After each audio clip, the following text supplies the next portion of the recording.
Faire de son mieux est donc variable, ainsi que réellement on progresse et que l'on a l'opportunité d'apprendre de ses erreurs, de ses échecs, pour nous laisser imprégner de l'entourage, de la vie, du monde et de la nature. Accord Toltec, épisode 12, partie 3. Bonjour à toi, bonsoir. Bienvenue dans le podcast chronique d'une résilience méconnue, ou encore ma quête de la pleine santé. Dans ces épisodes, je partage mon parcours d'éveil spirituel et de guérison où la libération du mal-être et des maladies chroniques s'entremêlent avec des récits d'enseignement et de voyage, formant un mélange parfois confortable, parfois un peu déconcertant. Pour moi, voyager et guérir ne font qu'un.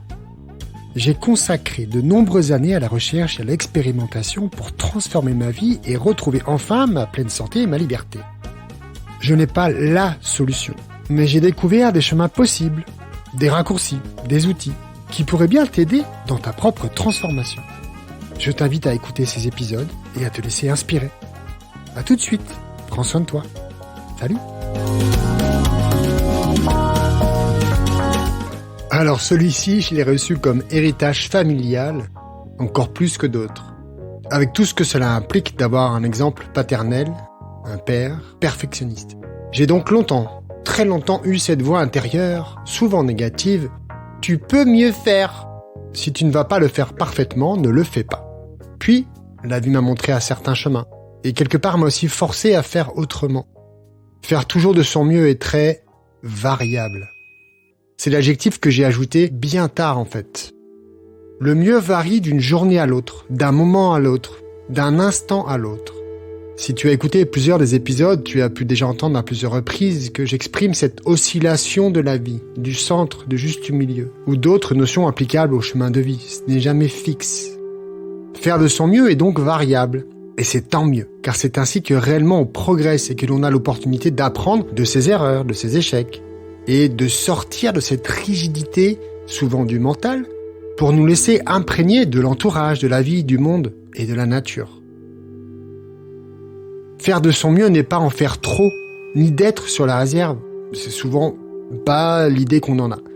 Mais c'est d'être dans notre justesse, celle de l'instant.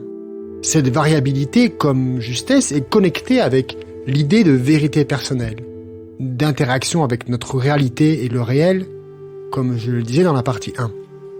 Pour l'instant, pour être plus facile à définir, mais sur la longueur, pour se transformer soi-même ou pour un quelconque projet, cela demande attention, tolérance, mais c'est aussi avoir conscience qu'aller au bout de ses engagements, en se connaissant soi-même, et très probablement aussi pouvoir agir simplement sur la distance. C'est-à-dire que s'engager en faisant attention à soi dans l'instant permet d'aller plus loin.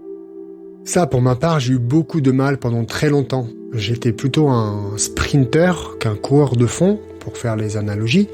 Il était beaucoup plus simple pour moi d'avoir des projets ou des travaux, des tâches courtes mais explosives, plutôt que d'avoir des projets à long terme. Et c'est vraiment en travaillant personnellement, en tant qu'indépendant par exemple, avec des collègues, que j'ai appris à baisser la vitesse et l'intensité pour avoir l'énergie nécessaire sur la durée. Ça a été très long cet apprentissage. Et encore maintenant, je vois que j'ai quand même tendance à retomber dans des sillages ou ces sillons d'habitude. Et d'avoir conscience en moi-même me permet de respirer, de revenir à un centre beaucoup plus juste. Cela permet aussi cette notion d'expression juste, impeccable, comme le précise l'accord de la partie 2. Faire de son mieux est applicable pour absolument tout.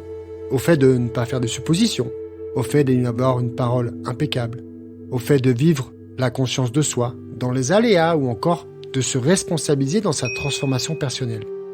Bon, c'est très lié avec l'idée des paradoxes. L'être humain est un univers rempli de paradoxes dans un univers qui n'en a pas.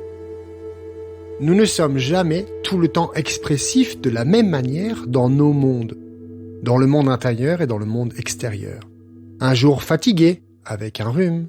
Par jour de froid, c'est forcément différent d'un jour d'été en pleine forme. Dans l'autre sens, c'est aussi valable. Fatigue l'été, en pleine forme l'hiver. Bon, chacun son truc. Progresser, c'est cela.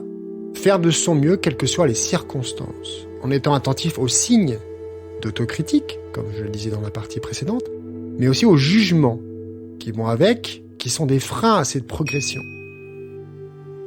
Prendre conscience sans se juger est en général suffisant pour désarmer le processus si on le fait suffisamment dans la durée. Nous sommes des êtres spirituels incarnés dans la matière. Si cela ne te parle pas, tu peux aussi te dire que nous avons un corps, un mental, un esprit. Et la vie, ou l'expérience humaine, est d'agir dans la matière, dans le faire, dans l'action. C'est cette expérience de vie vécue qui fait toute la différence dans notre processus d'évolution. Quand c'est le moment, l'action est la seule solution. L'action consciente, l'action depuis le centre intérieur, depuis le cœur ou la conscience supérieure. Et c'est cette action, en lien avec nos aspirations, nos passions, les chevaux dont je parlais dans l'allégorie du carrosse, qui nous permettent la mobilité. Avec les 2 précédents accords dans notre manière de vivre la vie, cette action juste, au mieux, permet de l'expérimenter plus profondément, plus en justesse. Il est dit que Einstein a dit « La connaissance s'acquiert par l'expérience, tout le reste n'est que de l'information ». Même si tu as des doutes sur les résultats de tes actions, agir, c'est déjà évaluer ta progression et te permettre d'accepter là où tu en es, donc tu fais de ton mieux. C'est déjà aussi pouvoir avoir l'opportunité d'apprendre de tes erreurs et de découvrir des chemins pour améliorer les prochaines fois. Et cela sans nécessairement prendre en compte tout ce que disaient les autres. Tu auras sans doute deviné le prochain accord. Si tu souhaites être accompagné dans le processus d'intégration de ces accords, tu peux prendre une session gratuite de 30 minutes et voyons ensemble si je peux t'accompagner. Ces accords font partie intégrante de mes piliers d'accompagnement. Et voilà, c'est tout pour cet épisode. Évidemment, il y aurait bien plus à dire. En fait, ce qui est intéressant avec les accords Toltec, il me semble avec tous les autres outils de transformation de soi, transformation de vie, c'est de les expérimenter, de les vivre au quotidien, de les faire siens, de les intégrer. Et ensuite, dialoguer avec d'autres et se nourrir de ces échanges. Merci d'avoir écouté. C'est une série de 5 ou 6 épisodes sur les accords Toltec. Si ce que tu as entendu t'a plu, je t'encourage à t'abonner, à laisser un commentaire, à mettre quelques étoiles sur ta plateforme préférée. Cela ne te prendra que quelques secondes et ce serait une bonne manière pour moi de savoir comment cela se passe pour toi. Bien que l'idéal soit réellement que tu viennes échanger en direct, n'oublie pas que je suis relativement joignable sur les réseaux sociaux. Prends soin de toi et je te dis à la semaine prochaine. Salut!